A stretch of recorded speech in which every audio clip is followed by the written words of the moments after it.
জীবনে কখনো হতাশ হবেন না। জীবনে যাই হয়ে যাক না কেন কখনো হতাশ হবেন না। মনে রাখবেন আল্লাহ আপনার রব, আল্লাহ আপনার সাথে আছেন ইনশাআল্লাহ। এই সমাজ আপনাকে যেভাবে শেখায়, কিভাবে শেখায়, এই যে স্কুল, কলেজ, ইউনিভার্সিটি, চাকরি, বিয়ে, সন্তান প্রতিপালন আর তারপর ইন্না লিল্লাহি ওয়া ইন্না ইলাইহি রাজিউন, এই তো শেখায় নাকি? সবসময় মনে রাখবেন যে আল্লাহ রাব্বুল আলামিনের পরিকল্পনাই আপনার উপরে সবচেয়ে বেশি অগ্রাধিকার যোগ্য, সমাজের পরিকল্পনা নয়। পরিবার আপনাকে চাপ দিচ্ছে, চাকরি পাস না, পড়াশোনা করিস না, হ্যাঁ পড়াশোনায় কেন তুই 80 নম্বর পাইলি না, কেন চান্স পেলি না, কবে চাকরি পাবি, কবে আমাদেরকে দেখবি, খাওয়াবি, পড়াবি, এই যে চাপগুলো চারপাশ থেকে আসে কিনা?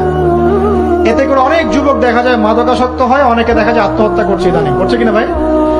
এই শব্দটা থেকে আমি এই পয়েন্টটা আজকে লিখেছিলাম যে ভুলেও আল্লাহর প্রতি বিশ্বাস এবং তাওয়াক্কুল হারাবেন না। সমাজ যেভাবে শেখায়, সমাজ চারপাশে যে চাপ আপনাকে দিচ্ছে, এই চাপে নিজে গা ভাসিয়ে দিবেন না। আপনি আল্লাহর কাছে দোয়া করবেন, আল্লাহর কাছে পথ চেয়ে নিবেন এবং আল্লাহর প্রতি তাওয়াক্কুল ভরসা করবেন। কখনো আত্মহত্যার পথ বেছে নিবেন।